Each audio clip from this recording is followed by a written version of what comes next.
अभी हम सभी आज का सत्र प्रारंभ करें। आज का विषय है चिंता जीवन की सबसे बड़ी बाधा। चिंता से चतुराई घटे, दुख से घटे शरीर और पापों से लक्ष्मी घटे, रह गए दास कबीर। ये हम सब सुनते आए हैं, लेकिन चिंता क्या है, चिंता आती कब है, चिंता का निवारण कैसे हो सकता है, इस पर आज हम चिंतन करेंगे। तो चिंता शब्द बना कैसे? चिंता को इंग्लिश में वरी कहते हैं। वरी मीन्स होता है टू चोक। चोक यानी जाम हो जाना, रुक जाना, जैसे नाली चोक हो जाती है। कैसे? नाली में अच्छी तरह से पानी बह रहा था और अचानक किसी ने एक पत्थर डाल दिया। उस पत्थर की वजह से अब छोटे छोटे कंकड़ पत्थर भी वहां रुकने लगे। इसे ध्यान से समझिए, यही हमें हमारी चिंता को निकाल पाएगा। एग्जाम्पल, अब वहां पर छोटे छोटे कंकड़ पत्थर सब रुकने लगे और ऐसा समय आया कि वो जाम हो गई नाली। पानी का बहाव रुक गया। रुकना वाला सड़ना, दुर्गंध आने लगी, कीचड़ होने लगा, मच्छर मक्खियां होने लगी। उनकी वजह से कई सारी बीमारियां बढ़ने लगी। एक जाम से कितनी बड़ी समस्या है। इसी प्रकार यहाँ पर जब चोक हो जाता है, उसको ही वरी और चिंता कहते हैं। पहले क्या हो रहा था? एक कहावत है, बहता पानी और रमता जोगी। ये ठीक होते, लेकिन पानी रुका तो सड़ने लगता। हमारे भी जो रमता जोगी हमें होना चाहिए, हम वो न हो करके हम किसी में अटक जाते हैं, किसी में लटक जाते हैं, कोई बात में अटक जाते हैं, कोई बात यहाँ पर रुक जाती है और जब उसी का चिंतन चलता है, उसको चिंता कहते हैं। फर्स्ट स्टेज है चिंतन। चिंतन, चिंतन किसे कहते हैं? आप यहाँ पहुंचे हैं, आप यहाँ के बारे में सोच रहे हैं, ये चिंतन। ये हॉल किसने बनाया, यहाँ कितने पंखे लगे हैं, कितनी लाइट लगी है, ये दीदी कहाँ से आई है, कौन है ये सारी बातें अभी चलेगा, ये चिंतन है। ठीक है, लेकिन आप यहाँ बैठे हैं तो यहाँ का ना सोच करके आप घर से, यदि कोई बात हो गई है या महीनों पहले कोई बड़ी समस्या आ गई है, आर्थिक समस्या आ गई है, कोई की डेथ हो गई है निकट के प्रिय संबंधी की, या किसी को बड़ी बीमारी हो गई है, अपने वालों को या खुद को, वो बात आपके माइंड में जैसे कि वो पत्थर पड़ गया था ना नाली में, ऐसे वो बात आपके माइंड में चुभ गई है और वो यहाँ पर चिंतन करने नहीं देती। आप हॉल में बैठे तो हॉल का चिंतन नहीं करते, आप यहाँ बैठ करके भी वही बात का चिंतन करते हैं। यहाँ कौन कौन चिंताग्रस्त है, डिप्रेशन में है, तनाव में है, अभी आप पहचान लेंगे। आप इसे ध्यान से समझिए कि आप जब यहाँ बैठे हैं तो यहाँ का चिंतन नहीं करते हैं। मैं जो बात सुना रही हूँ आप उसे नहीं सुनते, सुना रही हूँ मैं और आप सुनने मुझे आए हैं, लेकिन आप मुझे ना सुन करके बार बार वहां जाते हैं। उसने ऐसा बोल दी, तो समझते क्या है? अब जाके देखोगे ऐसी ऐसी बातें आज, या फिर वो बातें जो आपके जीवन में घट रही है, तो आपके बार बार बच्चे की शादी नहीं जुड़ रही है, बेटी की शादी ऐसी ऐसी बातें जो बहुत जम के चल जाती है, वो बातें यहाँ पर घर कर रही है। अब आप चिंतन नहीं कर रहे हैं, आप चिंताग्रस्त हो गए, क्योंकि यहाँ भी आते हैं तो वही सोचते हैं, घर जाते हैं तो वही सोचते हैं, गाड़ी चला रहे तो वही सोचते हैं, ट्रेन में बैठे हैं तो वही सोचते हैं, यानी आप चिंताग्रस्त हैं। कोई बात आपको पिंच करती है, माना आप चिंताग्रस्त हैं, यानी आप बीमार हैं। ठीक है, आप इसे समझ लीजिए, चाहे वो रेगुलर क्लास करने वाले हो, चाहे वो कोई भी हो, इस बात को समझिए कि मुझे बार बार एक ही बात पिंच करती है, यानी या कोई व्यक्ति का चेहरा बार बार दिखता है, या कोई व्यक्ति से मुझे चिढ़ है बहुत, वो खाते पीते उठते बैठते सोते वो दिखने लगता है, माना आप चिंता में है, डिप्रेशन है। ठीक है, जो कर रहे हैं को याद नहीं रहता, जो याद नहीं रखना चाहिए वो याद रहता है, जो याद रखना चाहिए वो भूल रहा है, माना आप चिंताग्रस्त हैं या डिप्रेशन में। चिंता डिप्रेशन में भी अंतर है। देखिए, तो फर्स्ट स्टेज कौन सी है? चिंतन। लेकिन चिंतन राइट है, आप जहां है वहां के बारे में सोच सकते हैं, प्रेजेंट में, तो उसमें आपको तनाव नहीं होगा, उसमें आपको कोई तकलीफ नहीं होगी। क्यों नहीं होगी? क्योंकि देखो, मैं यहाँ हूँ और यहाँ का सोच रही हूँ, तो मैं एकदम फ्री हूँ, और मैं यहाँ हूँ और वहाँ का सोच रही हूँ, मतलब पास्ट का, और मैं यहाँ हूँ और फ्यूचर का सोच रही हूँ, तो बीमार हूँ और मुझे ताकत ज्यादा लग रही है, और इसमें ही तनाव हो रहा, खिंचाव हो रहा है। यहाँ हूं तो मैं कितना भी यहाँ के बारे में सोचूं, मुझे तनाव नहीं हो। इसे समझिए, ठीक है? वर्तमान में अभी आपको आज एक टेबलेट देने वाले हैं, चिंता की बीमारी से मुक्ति की टैबलेट। आइए, फर्स्ट स्टेज चिंतन, सेकेंड स्टेज चिंता। चिंता जब बढ़ रही है, बात कम नहीं हो रही है, तो अब आ जाते हैं आप तनाव में, क्योंकि वो बात अब परेशान करने लगी है, सिर्फ दर्द होने लगा है, खींचने लगा है, सेंस खींचने लगी है। अब इसके बाद की स्टेज है, इसको स्ट्रेस कह सकते हैं, और इसके बाद में है डिप्रेशन। डिप्रेशन का नाम कि जिस व्यक्ति ने आपको परेशान किया है, वो व्यक्ति की छवि यहाँ ऐसी बैठ गई, उसकी याद ऐसी बैठ गई, उसका चिंतन करते करते करते करते वो आपके दिल दिमाग में जगह बना लिया है। जैसे एक माँ का बेटा, युवा बेटे की डेथ हो गई, उस माता के लिए ये बड़ा आसानी या पीड़ा का टाइम है, वो इस समस्या से बाहर नहीं निकल पा रही है, उसकी यादें उसे बाहर निकलने नहीं दे रही है, तो वो बेटा जो है वो खाती है तो वो दिखता, सोती है तो वो दिखता, चलती है तो वो दिखता, और कोई के झूठे गजरे तो मेरा बेटा आ रहा है, ऐसे बोलने भी लगी है आजकल, क्योंकि अब कोई सामने खड़ा है तो मेरा बेटा ही समझ के बात कर रही है। ऐसा क्यों कर रही है? वो पागल, अभी क्या हुआ है, हमको वो पागल लगने लगी है, लेकिन वो कहती है मैं पागल नहीं, मैं जो बोल रही हूँ वो सच बोल रही हूँ, होती नहीं बनती।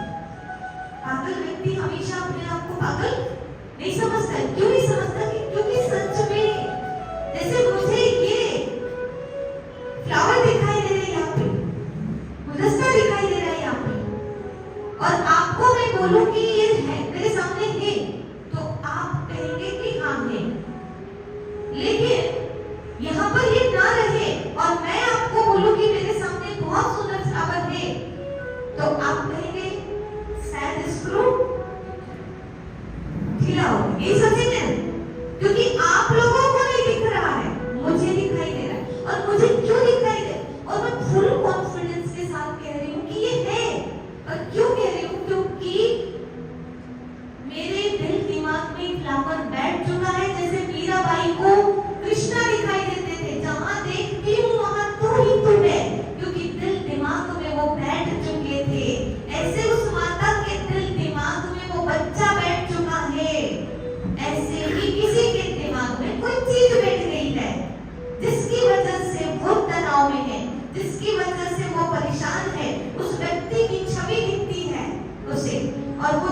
किसी को भी देख के गाली देने लगते हैं।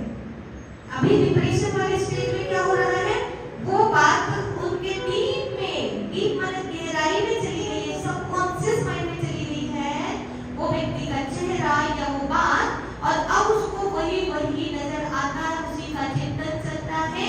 और अब इसके आगे वाली स्टेज है पागलपन।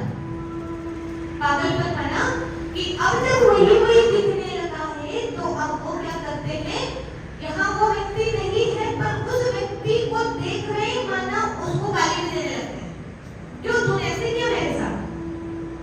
फिर लोग कहते हैं अरे ये पागल हो गई, ऐसा समझना मत ना, बुरा मत मानना, ये पागल हो गई, क्योंकि उसको वो दिख रहा है, वो कुछ भी बोलती रहती है, कुछ भी नहीं बोलती है, रियल में बोलती है, उसे वो दिखता है इसलिए बोलती है। इसीलिए कभी भी पागल व्यक्ति को पागल मत बोलना, ये है रियल में पागलपन, लेकिन ये पागलपन किसी के भी साथ आ सकता है। और वो पागल और ज्यादा पागल इसलिए होता है क्योंकि हम लोग उसको पागल कहते हैं, उसकी बातों पे ध्यान नहीं देते हैं, उसको समझते नहीं है, तो और ज्यादा वो परेशान होता रहता है। और पागल कोई भी हो सकता है। कौन होता है पागल, बताए? जो जितना ज्यादा बुद्धिमान वो उतना ज्यादा परेशान, जो जितना ज्यादा अहंकारी, अब थोड़ा सा पैसा वाला होगा, ज्ञानी होगा, कोई अहंकार आएगा, सकल सूरत अच्छी होगी, कुछ अच्छा होगा, तभी तो किसी बात का अहंकार है। और जो जिसको जितना अहंकार होता है उसको उतना अपमान की फीलिंग आती है, और जितना जिसको अपमान की फीलिंग आती है उतना ज्यादा वो डिप्रेशन में जाता है और वो पागल हो सकता है। यानी जो जितना समझदार, जो जितना बुद्धिमान, वो उतना पागल जल्दी होगा। इसीलिए ज्यादा पढ़े लिखे लोग ही पागल होते हैं। सुना? एजुकेटेड लोग ही पागल होते हैं। इससे सिर्फ होता है, कोई भी हो सकता है।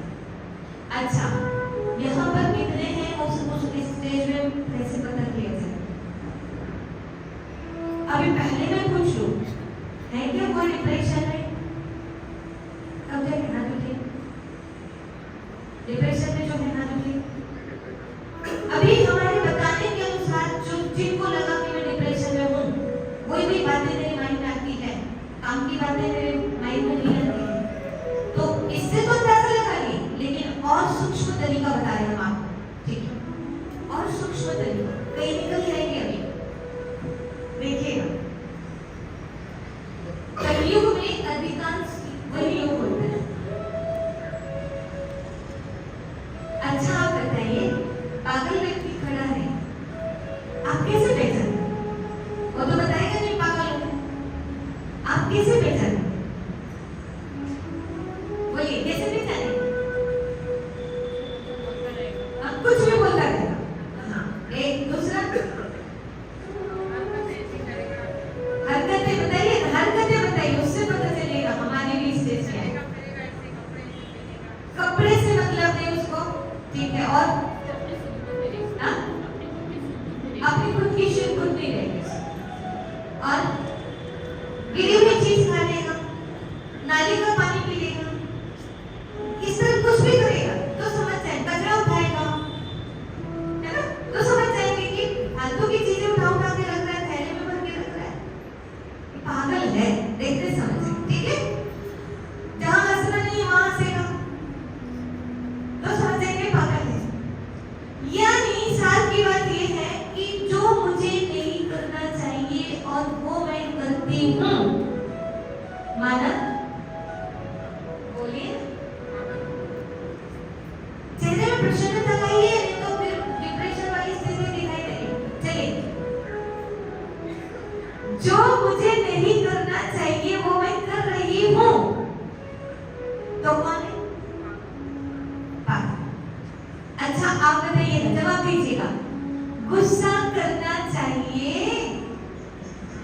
बोलिए, क्रोध करना चाहिए? कौन कौन करते हैं वो हाथ उठाइए, उठाइए, जो सच उठाइए। जो सच बोलते हैं ना, तो सांच बराबर तत्व नहीं कहते हैं, और झूठ बराबर कोई पाप नहीं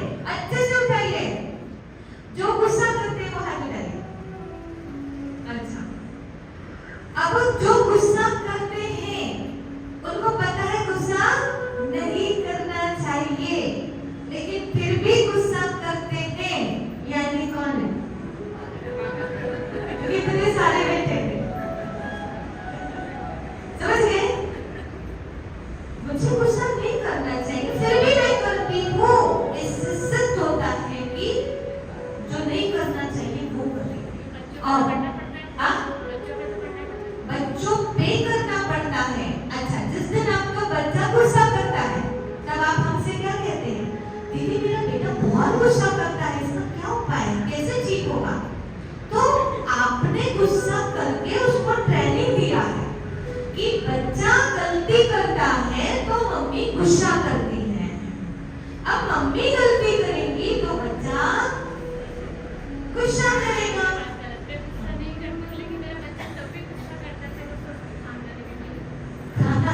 तो ये गुस्सा नहीं करते हैं तब भी बच्चा गुस्सा करता है, तो ये समझते हैं कि खानदानी बीमारी है। हाँ, उनके दादी दादा पापा ये गुस्से वाले हैं, इसलिए ये सोचते हैं कि खानदानी बीमारी है। अच्छा, परंतु इन्होंने पहले बोल दिया था ये बात कि बच्चों के ऊपर तो गुस्सा करना ही पड़ता है। माना कहीं कहीं ये भी जानते हैं कि गुस्सा करना अनिवार्य है, और ये भी जान रहे हैं कि उनके दादा दादी और उनके पापा गुस्सा करते हैं, उनकी बीमारी इसको लग गई है। ठीक है ना? यानी बीमारी है ये स्वीकार कर रहे हैं, लेकिन इन्होंने पहले ये भी बोला है कि गुस्सा तो करना पड़ता है। माना इनको भी लगता है कि गुस्सा करना जरूरी है, तो कहीं ना कहीं हम भी गुस्सा करते हैं। और उन सब का अब दादा दादी पापा मम्मी थोड़ा करती है, चलो ठीक है, परंतु सबका प्रभाव बच्चे पर पड़ा हुआ है। बच्चे को जो सिखाते हैं वो नहीं सीखता, जो पढ़ाते हैं वो नहीं पढ़ता, लेकिन जो देखता है वो डायरेक्ट सीखता है। वो प्रैक्टिकल ट्रेनिंग है, प्रैक्टिकल बातों का असर पड़ता है। आज बच्चे के गुस्सा से आपको लगता है कि मेरे बच्चे को गुस्सा नहीं करना चाहिए। देखो, काम सबसे बिगड़ते हैं। एक बात ध्यान से समझिए, एक पति ने अपनी पत्नी के जन्मदिन में उनको कहा, 8-10 दिन पहले ही न्यू कार खरीद के लाया। जन्मदिन था पत्नी का, तो कहते हैं आज तुम एंजॉय करो, ये कार की चाबी लो और जाओ, घूमो फिरो आराम से अपने फ्रेंड्स के साथ, बैठो बातें करो, एंजॉय करो। मैं आज बच्चों को पूरा ध्यान रखूंगा। कार जो है लेकर के वो जाती है, 1 किलोमीटर ही गई थी और जो डिवाइडर होता है ना उसमें टकरा। उनको तो कुछ नहीं हुआ, पर कार पूरी तरह से डैमेज हो गई। तुरंत फोन लगाया पति को, पर अंदर से घबराई हुई थी।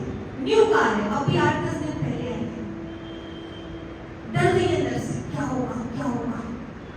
पति जैसे आए, मुस्कुराए और कहा, मैं जिसको प्यार करता हूं ना वो तुम हो, ना कि कार। मैं कार से प्यार नहीं करता, मैं तुमसे प्यार करता। तुम सही सलामत हो ना, कोई बात नहीं। और गले लगा दिया। और कोई होता तो क्या करता?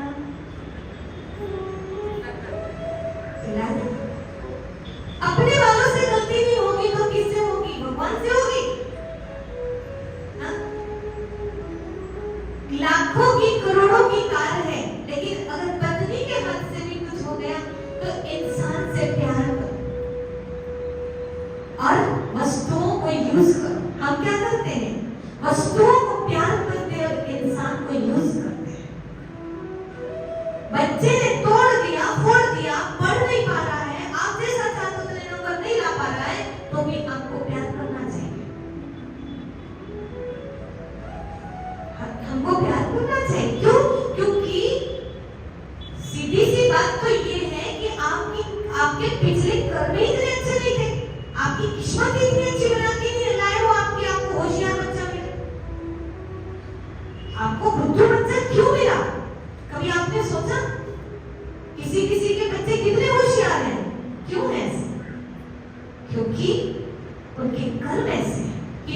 बेटा उनको सुख दे रहा है, उनकी बेटी उनको सुख दे रही है, और हमारे कर्म ऐसे हैं कि हमारे बच्चों से ही हमें तकलीफ मिल रही है, तो बच्चा गलत है क्या? बच्चा कहाँ गलत है? और हम फिर उसको डांट रहे हैं। एक पाप तो पहले करके आए हैं और अब दूसरा पाप कर रहे हैं, दूसरी गलती कर रहे हैं, तो उसको डांट करके, चिल्ला करके, मार करके, इसलिए भूल पे भूल किए जा रहे हैं और समस्या पे समस्या बढ़े जा रही है। और फिर क्या कहते हैं, एक समस्या पूरी नहीं होती दूसरी आ जाती है, दूसरी पूरी नहीं होती तीसरी आ जाती है, तो पाप भी तो पूरे नहीं हो रहे, एक के बाद एक गलतियां भी तो कर रहे हैं। गलतियां मैं करूंगी तो भोगेगा बाजू वाला, बताइए कौन भोगेगा? गलतियां मैं कर रही नहीं, उसकी वजह से एक थप्पड़ मारा मैंने, उसने ऐसे किया इसलिए मारा मैंने, तो आपने जो थप्पड़ मारा क्या ये राइट था? उसने गलती किया वो तो ठीक है। कभी-कभी लगता है राइट था, क्योंकि बच्चा खाना नहीं खाता, प्यार से एक मिनट। अच्छा आप बताइए, बच्चा खाना नहीं खा रहा है तो अंदर में कोई प्रॉब्लम होगी ना? हाँ मैंने वही तो बोला ना, अरे बच्चे तो खाने के लिए होते हैं, ये दो वो दो वो दो, वो बच्चा क्यों नहीं खा रहा है? कोई प्रॉब्लम है? हमने अपने माइंड पर ये सेट करके रखा है कि ये मुझे परेशान करने के लिए ही नहीं खाता है, नहीं। और मेरा उससे इतना मोह है, इतना लगाव है कि उसको खिलाए बिना मैं रहूंगी।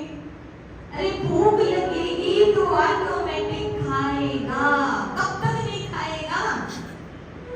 लेकिन हम मोह ज्यादा है ना, मोह सकल व्याधि कर मूला, मोह परेशान कर रहा है। बाजू वाला खाना नहीं खा रहा उसकी चिंता मुझे नहीं है, पर इसलिए क्योंकि इसे मोह है, तो छोड़ो ना उसको। आज के बाद उसको अपने तरफ से थोड़ा तो बड़ा होगा ना, उसको खाने के लिए नहीं बोला, जब भूख लगेगी। आजकल मम्मी पापा ने बच्चों को इतना बिगाड़ रखा है, एक सर्कस में 10 शेर थे अफ्रीका के जंगल में। जब उन्होंने देखा कि सर्कस अब लंबे टाइम से चल नहीं रहा है, कोई तो कौन देखेगा, तो उन्होंने जंगल में ले जाकर उन 10 शेरों को डाल दिया, क्योंकि उनको खिलाने की व्यवस्था बहुत करनी पड़ती थी, पर उनसे दोस्ती हो चुकी थी शेरों से। तो उन्होंने क्या किया, 15 दिन बाद याद आई, वो चले गए उनके पास मिलने के लिए, जंगल में क्या कैसे है देखना है। वहां जाके देखा तो 8 शेर को जंगली कुत्तों ने खा गए, जंगली कुत्तों ने खा गए, और 2 भी ऐसे पड़े थे 10। ऐसा क्यों हुआ था? क्यों हुआ था? क्योंकि उन शेरों को अब तक बना बनाया सब कुछ मिलता था और शिकार करने का टैलेंट उनका समाप्त हो चुका था। अब वो जंगल में रहकर के जंगली कुत्ते इतने पावरफुल हो गए थे शेर जैसे, और शेर घरों में रह रह करके कुत्तों से भी निबिड़े हो गए, कुत्तों ने शेरों को खा गए। इसी तरह आज हमारे बच्चे जूते पहन ले बेटा, मोजे पहन ले बेटा, दूध पी ले बेटा, स्कूल से आ बैग उतारेंगे, बैग पकड़ के खुद स्कूल छोड़ने जाएंगे, माना नौकरानी बच्चों की माताएं बच्चों, और इतना ज्यादा उनका ध्यान, इतना ज्यादा ध्यान दोगे ना, आगे चल के वो सर्कस के शेर वाला हाल हो जाएगा आपके बच्चों का, ये याद रख लेना। बहुत ज्यादा उनके पीछे नहीं पड़ो। आप खुद सोचो कि आपके साथ ऐसे क्या आपके मम्मी पापा ने, जितना आप उनके लिए करते हो, उनसे काम करवाओ। आज अगर उनसे काम नहीं करवाओगे ना, लास्ट तक आपको उनके लिए रोना पड़ेगा। आपकी बेटी ससुराल जाएगी, आज जिस जो झाड़ू लगाने के लिए उसकी कमर नहीं मुड़ रही है, वो बाद में क्या मोड़ पाएगी? आज ही जिसकी आदत नहीं बनी है वो बाद में नहीं कर पाएगी। और जब आप उसके ससुराल वाले आपको बोलेंगे तो कुछ करती नहीं है, ये है वो है, डिवोर्स होगा, ये होगा, तकलीफ किसको? सब कुछ उनको होगा। इसलिए बोल रही हो कि अभी भी सावधान हो जाइए। आज इस संसार में जो समस्याएं बढ़ी है वो हमारी गलतियों का परिणाम हम स्वयं भोग रहे हैं, कोई दोषी नहीं है। और अब चलिए, चिंता को आपने समझा, हमको गुस्सा नहीं करना चाहिए, फिर भी हम गुस्सा करते हैं। हमको यहाँ वहाँ की बातों का कलेक्शन नहीं करना चाहिए, व्यर्थ बातों का, लेकिन वो पागलों की तरह वो यहाँ वहाँ का कचरा समेटते रहता है ना, हम वही तो कर रहे हैं। पागलपन है कि नहीं है? बाजू वाले के छत में उनकी बेटी किसी से फोन में बात कर रही है और हम उसको झांक झांक के देखना हो किससे बात कर रही, देखना हो किसको झांक रही, देखना हो किससे मिल रही है। ये क्या है? ये पागलपन नहीं है। अरे उसका फोन है, उसकी बेटी है, उसका दोस्त है, वो जिससे मिल रही है। आधी एनर्जी मेरी मेहनत करके धन कमाते हैं और उस कमाया हुआ धन से एनर्जी बनाते हैं खा करके, और उस आधी एनर्जी से हम दूसरों के लिए सोचते हैं। कितने समझदार है ना? यही तो है अशांति का कारण, मूल कारण ये है। इसलिए हमें जानना होगा हम चिंताग्रस्त हैं, उसका मूल कारण, अभी मैं जितनों से पूछूं सबकी अलग अलग समस्या होगी। कोई कहेगा बच्चे, कोई कहेगा जॉब से परेशान है, कोई कहेगा सैलरी ठीक से नहीं मिल रही है, बॉस से परेशान है, कोई कहेगा सास से परेशान है, कोई कहेगा वो से परेशान है। ढेर परेशानी के कारण, बीमारी से परेशान है, लेकिन मूल कारण है मैं जो चाहूं वही हो, मैं जो ना चाहूं वो कदापि ना हो। हमारे मन की यही जिद्द चिंता को जन्म देती है। चिंता की बीमारी से मुक्त होना है। कौन कौन होना चाहते हैं? सभी होना चाहते हैं? तो सुनिए, आज इस जिद को यहीं पर त्याग कर जाइए। कौन सी जिद? मेरे अनुसार बच्चे चले, मेरे अनुसार परिवार चले, पति चले, पत्नी चले, कोई नहीं चलेगा, कोई नहीं चलेगा। शादी करना है तो सुशील लड़की चाहिए, ऐसी लड़की चाहिए जिसका कहीं कुछ ऐसा पुराना, कहीं किसी से कोई संबंध ना हो, ठीक है? और बेटा बोले 50 से परीक्षण करता, उसका कोई, आप ऐसे ढूंढने जा रहे हो, पहले अपने आप को भी तो देख लो। और बहू के बारे में थोड़ा सा क्या पता चल गया कि उसका कोई फ्रेंड था, ये था, हम बार बार कह रहे हैं, पति भी बार बार कह रहे हैं, हाँ पता है, मालूम है तू कैसी थी। आप बिल्कुल साफ सुथरे हो क्या?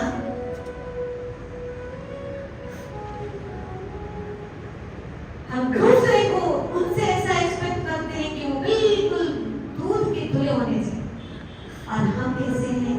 हम कभी खुद को नहीं देखते। इसलिए सबकी गलतियों को भी स्वीकार करो, व्यक्ति के साथ उनकी गलतियों को स्वीकार करो, उनकी बुराइयों के साथ उन्हें स्वीकार करो।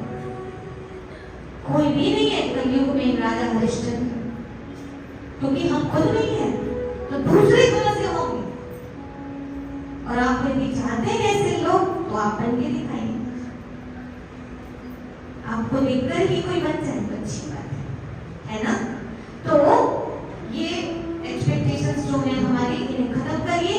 क्या कि मैं जो चाहूं वही होना चाहिए? नहीं, हो सकता है मैं अभी घर जाऊं तो कुछ भी काम ना मिला हो, गया हुआ कचरा पड़ा है, बिस्तर डले हैं, ऐसे सब कुछ वैसे ही पड़ा है। अब जाके क्या मूड ऑफ कर लूं मैं? नहीं, कोई बात नहीं, हमारा सब कर लेंगे। हमें किसी के अधीन रहना ही नहीं, मुझे ही करना है, ठीक है? अब इस बीमारी से मुक्ति के लिए एक टैबलेट है, वो टैबलेट का नाम है, ध्यान रखना, क्या? उम्मीद नहीं रखनी, नहीं, टैबलेट का नाम है PBA। P से पॉजिटिविटी,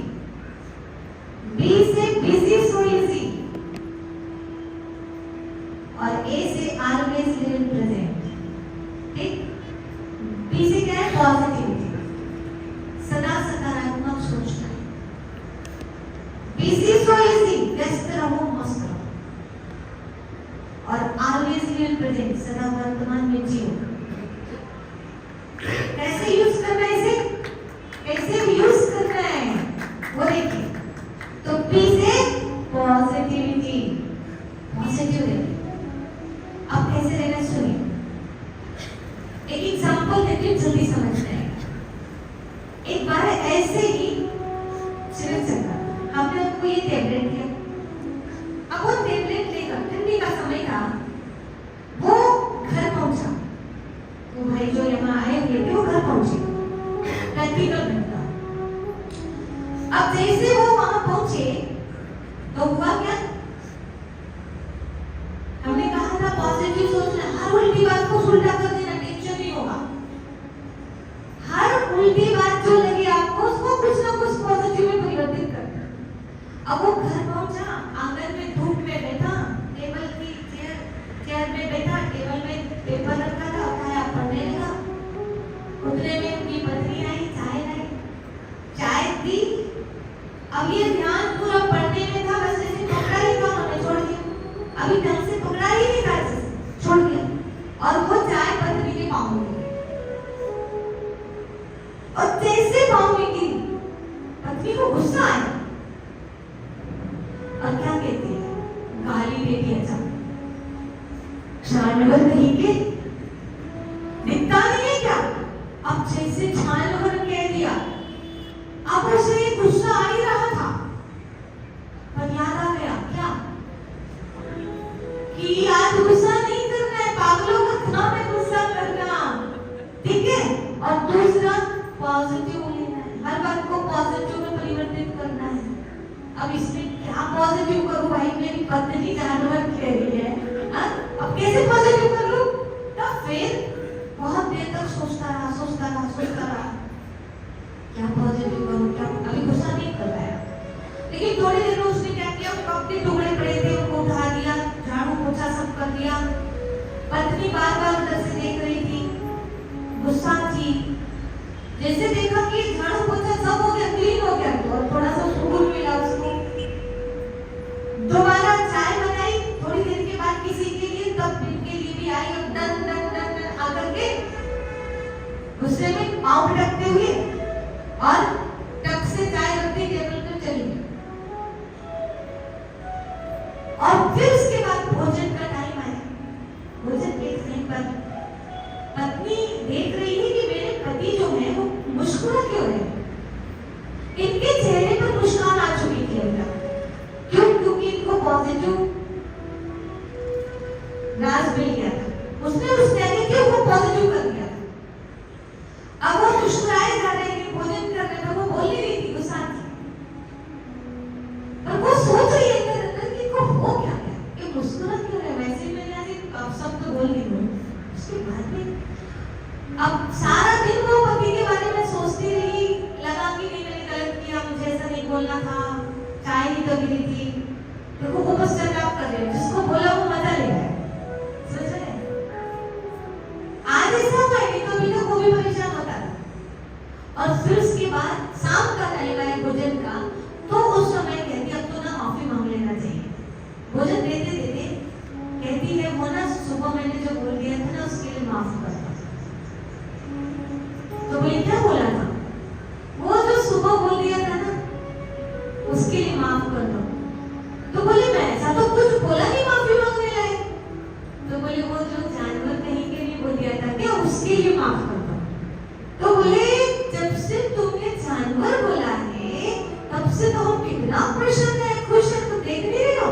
बोले वही तो समझ में नहीं आ रहा, आप इतना मुस्कुरा क्यों रहे, आज सारे दिन हो क्या गया आपको, हाँ? तो मैं वही जानना चाह रही हूँ। तो कहते हैं आज ना हम शिविर में गए थे, वहां हमको टैबलेट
समझती क्या है, तुम ऐसा वैसा पता नहीं क्या क्यों लड़ाई झगड़े, इतनी सी बात का पता नहीं।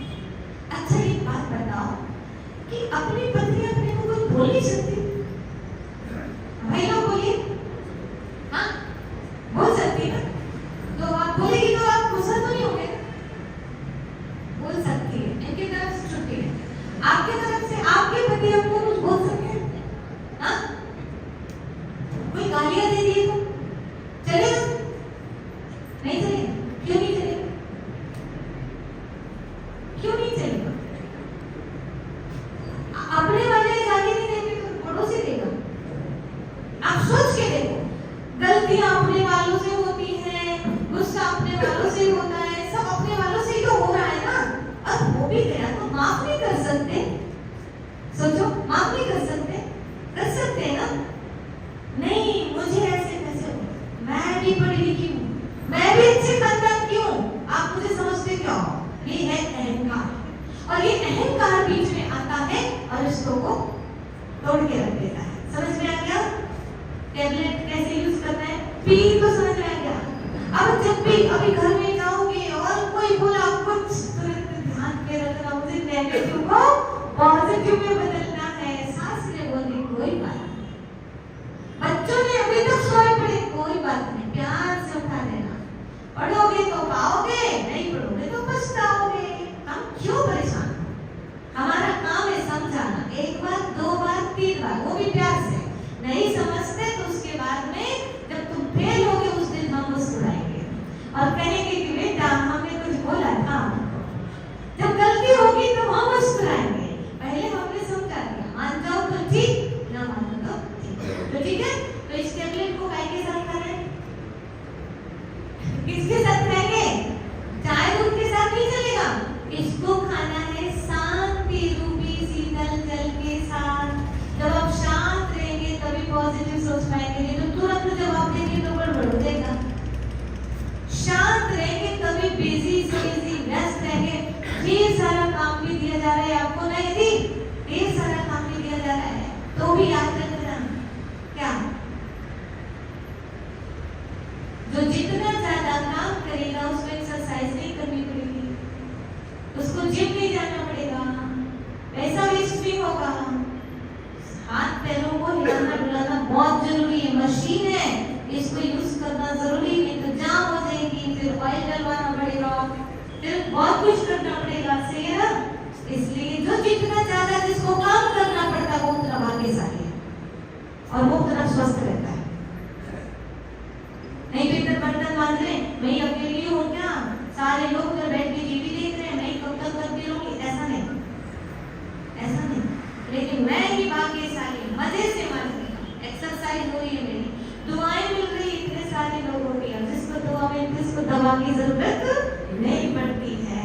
ये बात ध्यान में रहेगा तो कितने भी काम में हम कर पाएंगे। और वर्तमान में जीना है, मैं कहा हूँ यहाँ रह करके बच्चों की शादी कैसे होगी, सब अपनी किस्मत बना के आए, सब बढ़िया होगा, और जिसका आज अच्छा है उसका कल ऑटोमेटिक अच्छा होगा। समझ रहे हैं? ज्यादा मत सोचिए। कई बच्चियों को ऐसे ससुराल वाले मिलते हैं, कहते हैं कि केवल बच्ची चाहिए, ऐसे ऐसे कुछ नहीं, दहेज कुछ नहीं चाहिए, ऐसे भी लोग मिलते हैं। किसने ऐसे लोग तैयार किसने कि हमारी मेंटालिटी तैयार की।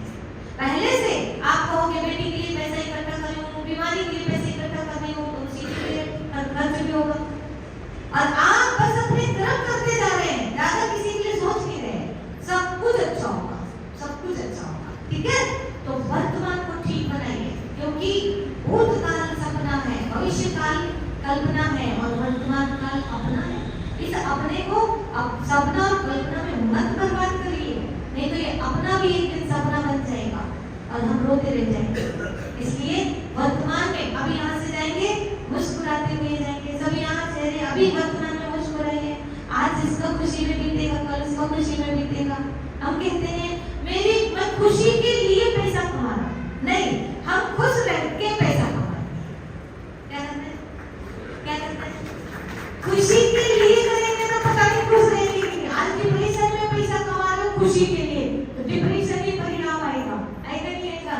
इसलिए खुश रह के करना है, खुश रह के खाएंगे, खुश रह के जाएंगे, खुश रह के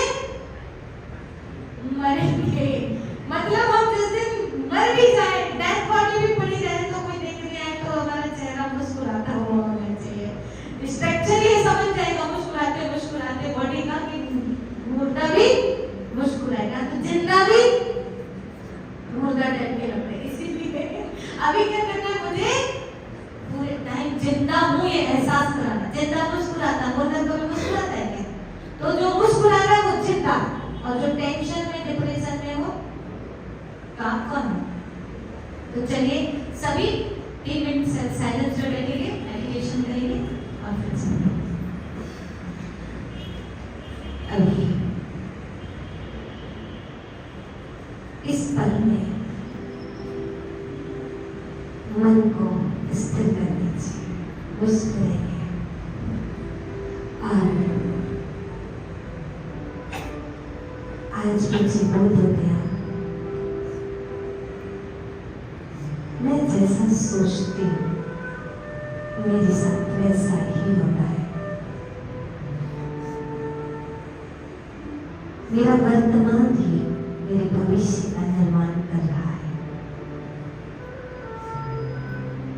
संकल्प से सृष्टि बनती है, तो संकल्प करिए, मैं भगवान का सबसे प्यारा बच्चा हूं। मैं भगवान का सबसे प्यारा बच्चा हूं। आज का दिन मेरा दिन है।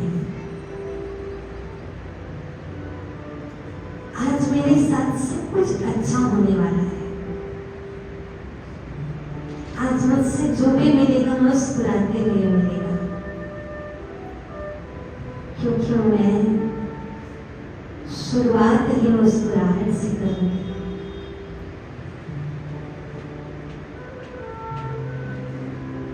आज मैं जिस क्षेत्र में भी जाऊंगी सफलता निश्चित है।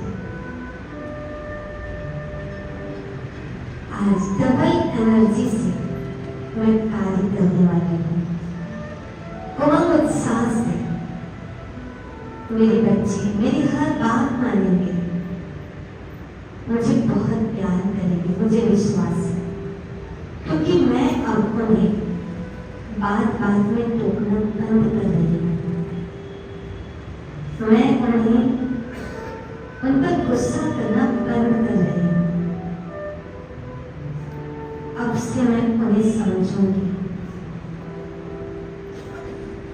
और कोई गलती भी करे तो भी मुझे भगवान ने जो भी रिश्ते नाते दिए हैं, मैं उनकी गलतियों सहित उन्हें स्वीकार करती हूँ।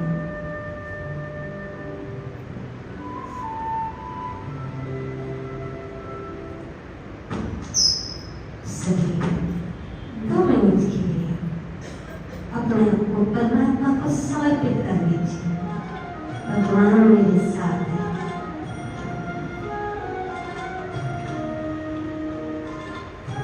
आज सारे दिन मैं भगवान की याद में, परमात्मा की याद में मुस्कुराते हुए हर कदम करूंगी। सब कुछ उनको सौंप दो, अर्पण कर दो, सहज हो जाओ, शरण हो जाओ।